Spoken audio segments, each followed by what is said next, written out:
को मैं फिर कुत्ते बोलती हूँ, मैं फिर बोलती हूँ कुत्ते, आरएसएस को मैं फिर कुत्ते बोलती हूँ। मैं एक गेस्ट के साथ लाइव हूँ जो एक दहेज पर प्रहार सोशल ट्रस्ट इनका, और इसकी ये ट्रस्टी है, अध्यक्ष भी है, नाम है रिसा तुफैल। रिसा जी, बहुत बहुत स्वागत है आपका हमारे चैनल में। जी शुक्रिया। रिसा जी, एक सोशल मीडिया पे आपकी पोस्ट वायरल हो रही है जी। और उस पोस्ट को लेकर के तमाम सवाल खड़े किए जा रहे हैं, लोगों की प्रतिक्रियाएं आ रही हैं कि ये विवादित पोस्ट है। आप आरएसएस पर सीधा आरोप लगा रही हैं कि इस्लामिक लड़कियों को, इस्लाम की जो बहनें हैं, उनका शोषण कर रहा है आरएसएस और उनको अपने प्रेम जाल में फंसा करके धर्मांतरण करा रहा है। इसे कैसे कर सकती हैं और क्या मतलब आपके पास इस तरह की बातें हैं जिससे कि आपको लग रहा है कि जो इस्लाम की बहनें हैं उससे आरएसएस उनका शोषण कर रहा है और उनको अपने प्रेम जाल में फंसा करके धर्मांतरण करा रहा है? जिस तरीके से आज का माहौल बना हुआ है कि हमारी जो बहन बेटियां हैं उनको जय श्री राम के नारे लगाकर उनको उनका दुपट्टा खींचना और उन्हें खुला बोलते हैं, और अब तो एकदम खुल के बोलते हैं कि जाओ मुस्लिम लड़कियों को लाओ और उन्हें उनका धर्मांतरण कराओ, उन्हें मुस्लिम हिंदू बनाओ मुस्लिम से।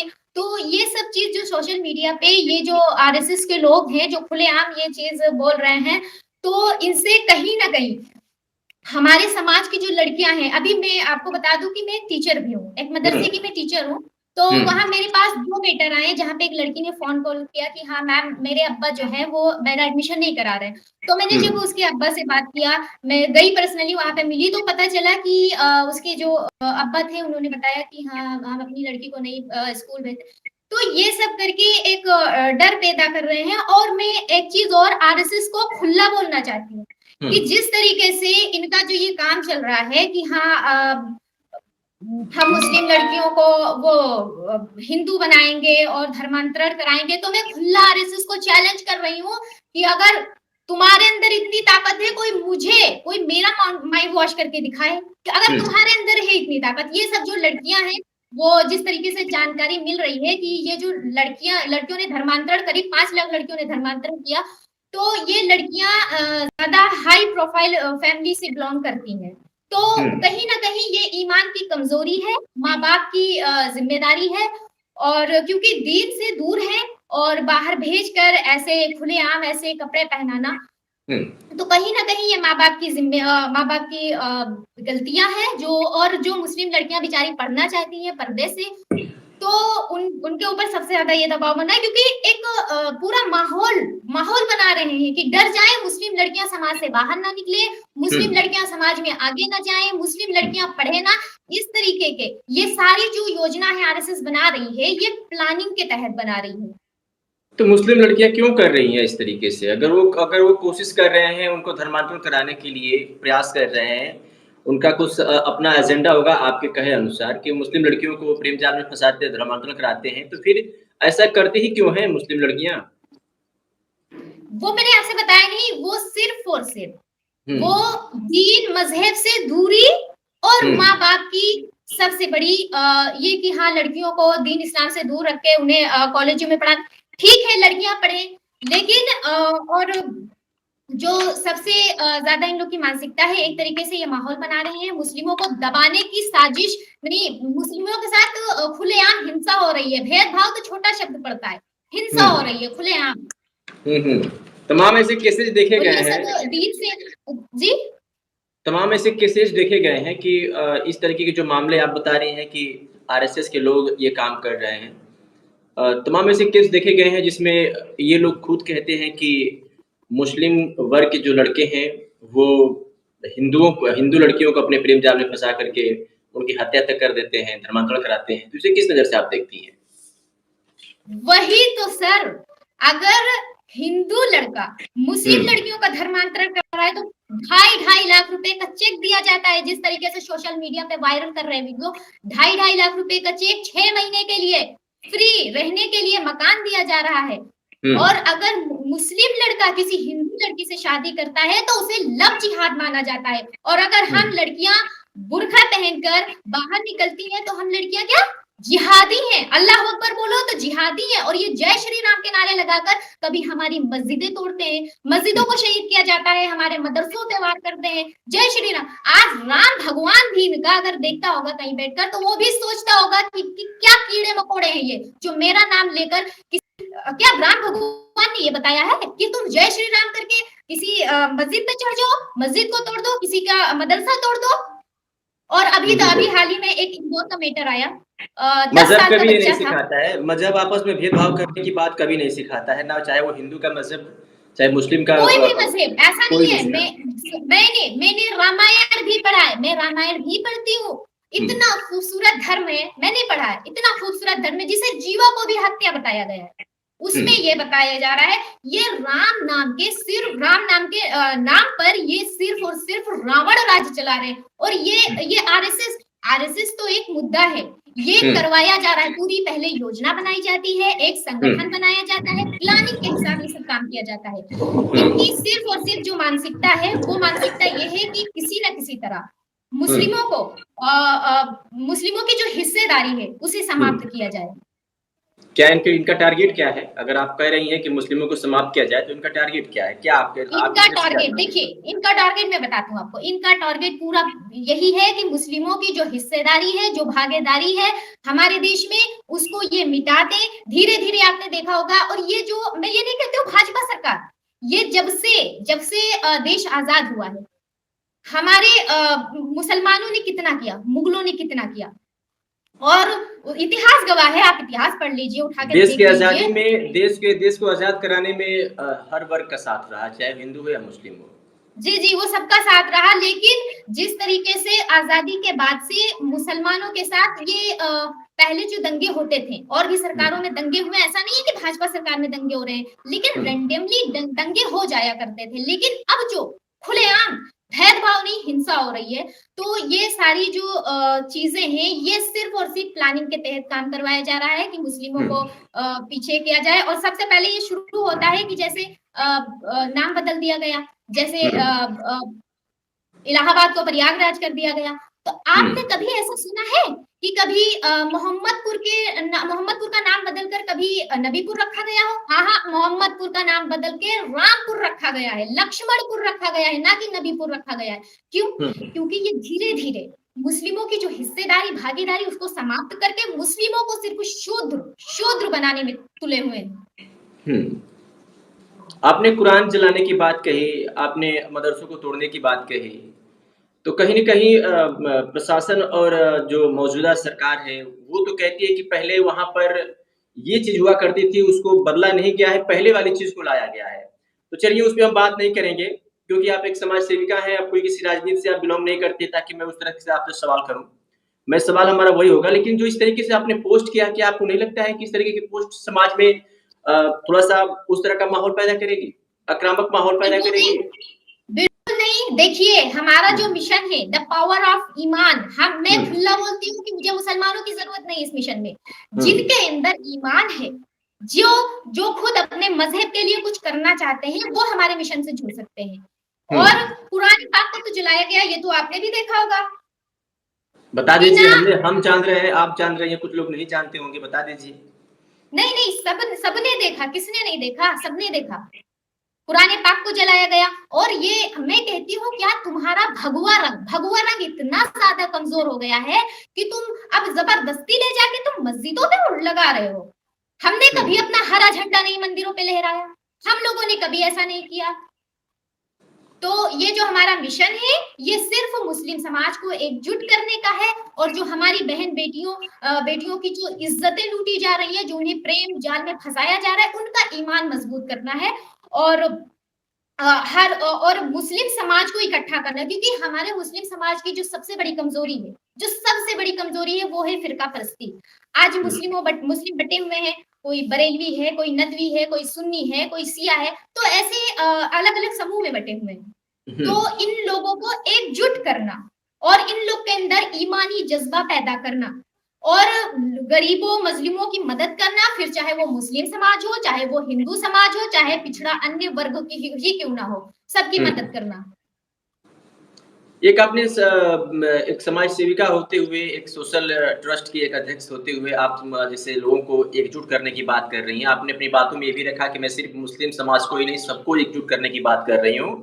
जी, जी, बिल्कुल। संविधान के तहत आप चाह रही हैं कि देश में सिस्टम चले, आपका कहना यही है। जी, आपने जी, एक मेरा बिल्कुल इस यही है। हाँ, आपने अपनी पोस्ट में एक शब्द का इस्तेमाल किया है कि आरएसएस के लोग कुत्ते हैं। कुछ कुत्ते खुलेआम जो प्रेम जाल में फँसा है। तो ये कितना सही है? क्या इस तरह की भाषा आपको प्रयोग करना चाहिए? समझाने का तरीका दूसरा भी हो सकता है। अगर ये पोस्ट अगर किसी आरएसएस का बंदा कोई पढ़ रहा है, आरएसएस के जो लोग हैं वो पढ़ेंगे, तो वो किस तरह की प्रतिक्रिया आपके प्रति व्यक्त करेंगे? थोड़ा-सा समझाइए इसको। देखिए, 1 मिनट, देखिए, यहाँ तो आपने देख लिया कि मैंने कुत्ते, कुत्ते शब्द का, अतीक अहमद को जब गोली मारी गई तो हुँ, डायरेक्ट उसे कुत्ता बोला गया। क्या हुँ, ये संविधान में लिखा है कि एक इंसान जो बेड़ियों में जकड़ा हुआ है, हुँ। उसको आप इस तरीके से मार दो, खुलेआम ऑन कैमरा मार दो। क्या ये संविधान में लिखा है? नहीं, जिस तरीके बिल्कुल से नहीं। अतीक अहमद और उसके बाद ये आरएसएस, मैं फिर बोलती हूँ कुत्ते, आरएसएस को मैं फिर कुत्ते बोलती हूँ। इन हुँ, लोगों ने जो ये बात कही कि जब अतीक अहमद तो कहा कि अतीक अहमद मर गया, मिठाइयां बट रही हैं। क्या इस तरीके से, क्या हमको एकदम कमजोर समझ रखा है? हम लोग कमजोर हैं। मैं मरूंगी ईमान पर, जीऊंगी ईमान पर, और इंशाल्लाह ये ईमानी जज्बा मैं हर बेटी के अंदर, हर मुस्लिम समाज के अंदर मैं लाऊंगी। क्योंकि मुसलमान, मुझे हंसी आती है अपने मुसलमान भाइयों पर। अभी कहते हैं कि अंधेरों अंधेरों को चीर कर नूर आएगा, और तुम फिरौन हो, तुम हो फिरौन तो मूसा जरूर आएगा। मुझे हंसी आती है इस बात पर।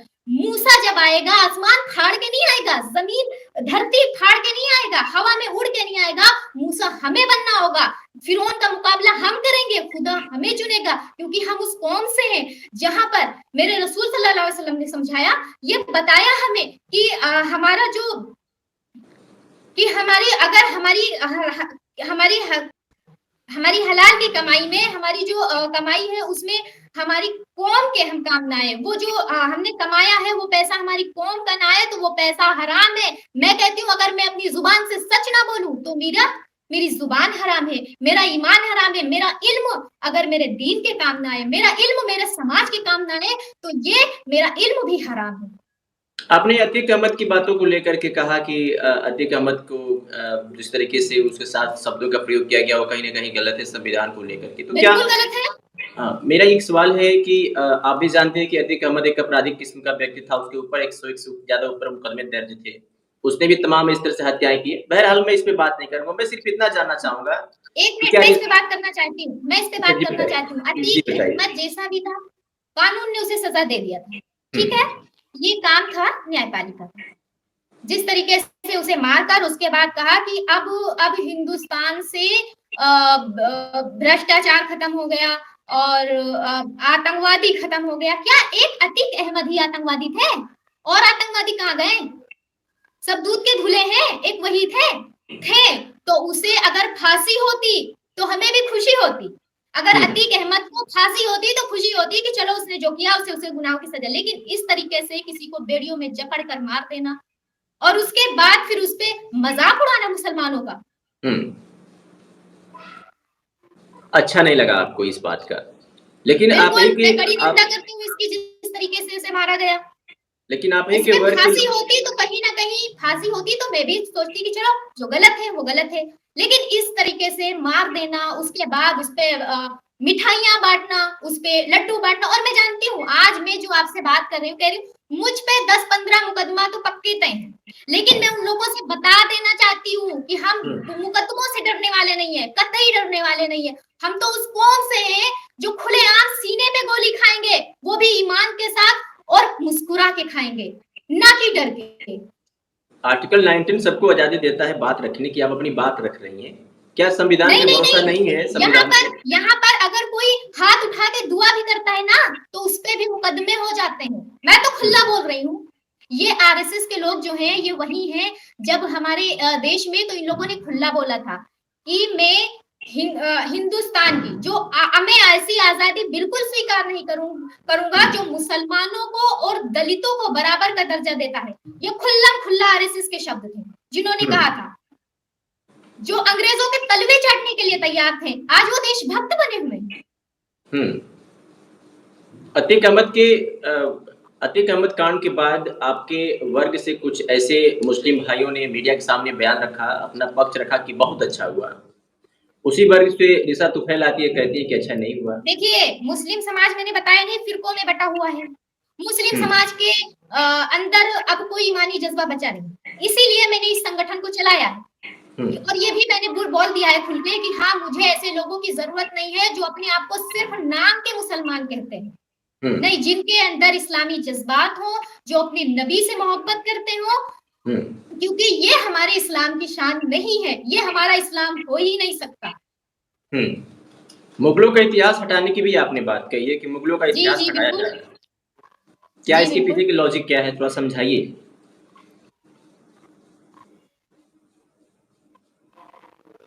जैसे आपने कहा कि हमारे मदरसों को तोड़ा जा रहा है, हमारे कुरान पाक को जलाया जा रहा है, इसमें आपने एक और ही बात कहा है कि मुस्लिम को टारगेट किया जा रहा है, सिर्फ मुसलमानों को नीचा दिखाने के लिए। ये तो मैं खुला बोल रही हूँ, मुस्लिमों का टारगेट किया जा रहा है, चाहे वो हिजाब को लेकर देखो, चाहे वो अजान को लेकर देखो। अभी एक वीडियो वायरल हुआ था, अभी मैंने एक वीडियो देखा कि उसमें एक ने कहा था कि अगर पोस्ट मैंने पढ़ी, उसमें लिखा था, एक हिंदू था, उसने लिखा कि तुम्हारी जो अजान होती है ये 2 मिनट होती है, तो जो 2 मिनट के बाद जो तुम्हारा माइक जो ऐसे ही पड़ा रहता है, तो उसमें हमारा वो मंत्र लगा दो, हमारे वो जो होते हैं सब वो सब लगा दो। ये सब क्या बात है? 2 मिनट की इतनी प्यारी सी अजान होती है, उस पे भी ऑब्जेक्शन कभी, हर चीज पे सिर्फ सारे कानून मुसलमानों के लिए बने। मंदिरों से भी हटा दिए गए रिसा जी, मंदिरों से भी सारे जो लाउड स्पीकर थे वो हटा दिए गए, उस पर पाबंदियां लग गई है। प्रशासन अपने स्तर से काम कर रहा है, सरकार अपने स्तर से काम कर रही है। मेरा सवाल ये है आपसे कि आप आरएसएस को टारगेट कर रही है, ऐसा कहाँ लगा आपको कि आरएसएस के लोग ही मुस्लिम बहनों का प्रताड़ना कर रहे हैं, उनको परेशान कर रहे हैं, उनको टारगेट कर रहे हैं? क्यों भाई साहब, खुला बोलते हैं, खुलकर बोलते हैं। हमारी गैरत अब इतनी नहीं मर चुकी है, हमारे अंदर ईमान इतना नहीं मर चुका है। खुला बोलते हैं कि जाओ मुस्लिम लड़कियों को जाओ शादी करो, उनसे धर्मांतरण करो। ये आप भी देख रहे हैं, कोई ये घर की बात नहीं है कि आप नहीं जानते हो, ये तो सोशल मीडिया पे आप दिन भर देखते होंगे, आप एक पत्रकार हो, आप तो जानते हो। जो लोग ऐसा बोलते हैं उनके ऊपर कानूनी कार्रवाई होती है, बिल्कुल होनी चाहिए, क्योंकि ये माहौल बिगाड़ने वाले हैं।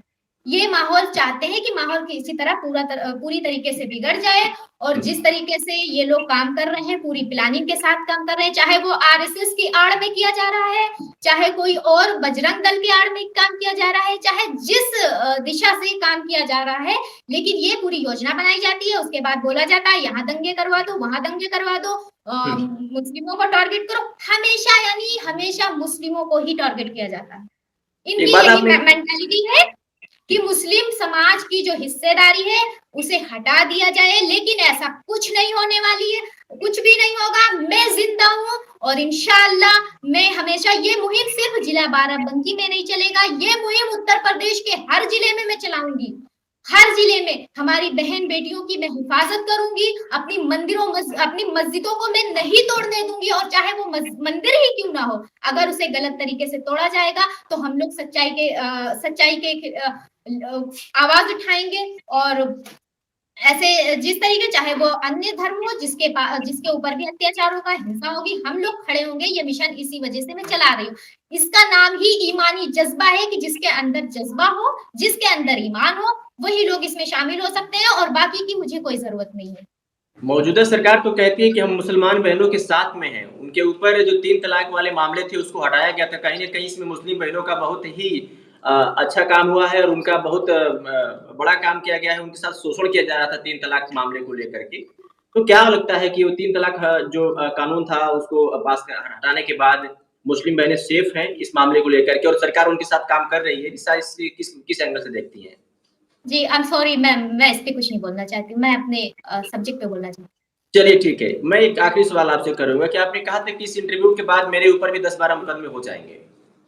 जी बिल्कुल हो जाएंगे। जब दुआ करने पर मुकदमे हो जाते हैं, जब कोई पोस्ट कर देता है उस पे मुकदमे हो जाते हैं, मैं तो आज खुला बोल रही हूँ।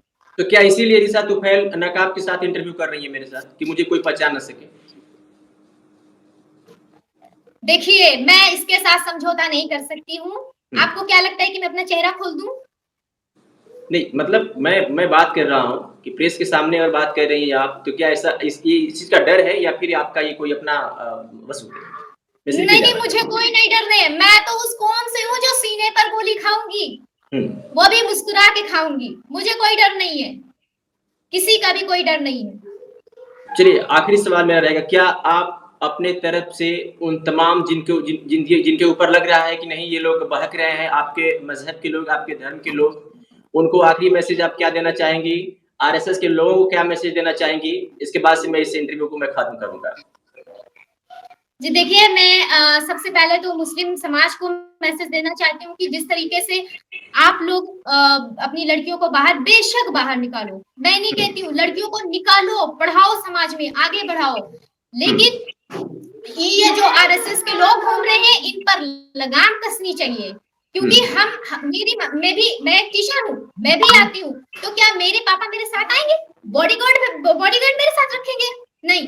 तो मैं चाहती हूँ कि हर लड़की का ईमान मजबूत बनाएँ और ये ज़िम्मेदारी हर माँ-बाप पर है कि दीनी तालीम ज़रूर दें अपनी बच्चियों को।